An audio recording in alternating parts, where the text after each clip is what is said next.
నమస్కారం అండి.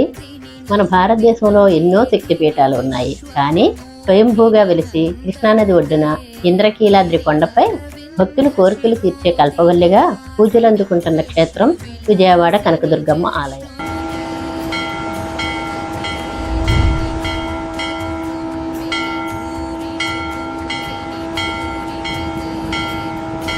అర్జునుడు పాశుపతాస్త్రం పొందిన ప్రదేశం ఇదేనని మీకు తెలుసా? అసలు ఈ కొండకు ఇంద్రకీలాద్రి అనే పేరు ఎలా వచ్చింది? దుర్గమ్మ ఇక్కడే ఎందుకు వెలిసింది? ఈ రోజు మన వీడియోలో కనకదుర్గమ్మ ఆలయానికి సంబంధించిన కొన్ని నమ్మలేని నిజాలు మరియు రహస్యాలను తెలుసుకుందాం. పురాణాల ప్రకారం ఒకప్పుడు కీలుడు అనే యక్షుడు అమ్మవారిని దర్శించుకోవాలని ఘోర తపస్సు చేశాడు. అమ్మవారు ప్రత్యక్షం కాగా, అమ్మ నీవు ఎల్లప్పుడూ నా హృదయంలోనే కొలువై ఉండాలి అని కోరుకున్నాడు.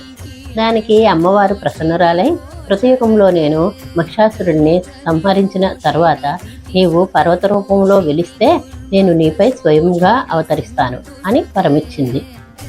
అలా కీలుడు పర్వత రూపం దాల్చగా దానికి కీలాద్రి అనే పేరు వచ్చింది.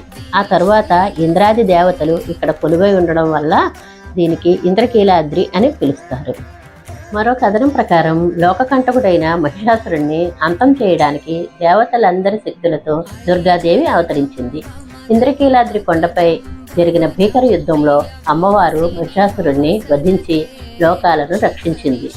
అమ్మవారు విజయాన్ని సాధించిన క్షేత్రం కాబట్టి ఈ నగరానికి విజయవాడ అనే పేరు వచ్చింది. ఇక్కడ అమ్మవారు అష్టభుజాలతో వివిధ ఆయుధాలను ధరించి సింహవాహిని అయి భీకర రూపంలో కాకుండా చిరునవ్వు చిందిస్తూ శాంతి స్వరూపిణిగా భక్తులకు దర్శనమివ్వడం ఇక్కడి. మహాభారత కాలంలో పాండవుల వనవాస సమయంలో అర్జునుడు శివుడి కోసం ఈ ఇంద్రకీలాద్రి కొండపైనే ఘోరమైన తపస్సు చేశాడు. అర్జునుడి భక్తికి మెచ్చిన పరమశివుడు బోయవాడి రూపంలో వచ్చి అర్జునుడితో యుద్ధం చేసి అతనికి అత్యంత శక్తివంతమైన పాశుపతాస్త్రం ప్రసాదించాడు. అందుకే ఈ క్షేత్రానికి అంతటి చారిత్రక ప్రాధాన్యత ఉంది.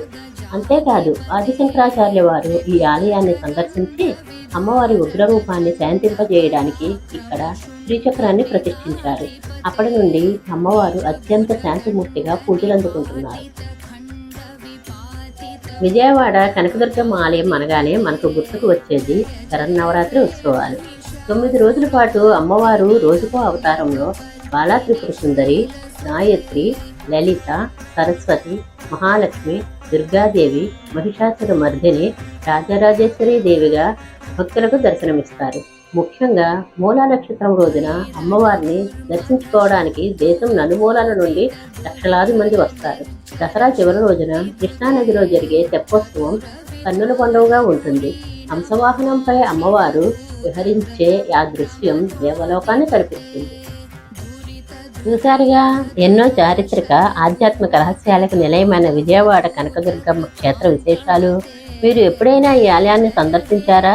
మీ అనుభవాన్ని క్రింది కామెంట్ సెక్షన్లో మాతో పంచుకోండి. ఈ వీడియో మీకు నచ్చినట్లయితే వెంటనే లైక్ చేయండి.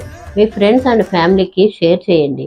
మరిన్ని ఆధ్యాత్మిక ఆలయ విశేషాల కోసం మన ఛానల్ని ఇప్పుడే సబ్స్క్రైబ్ చేసుకోండి. ఓం దుమ్ దుర్గాయై నమః. ధన్యవాదాలు.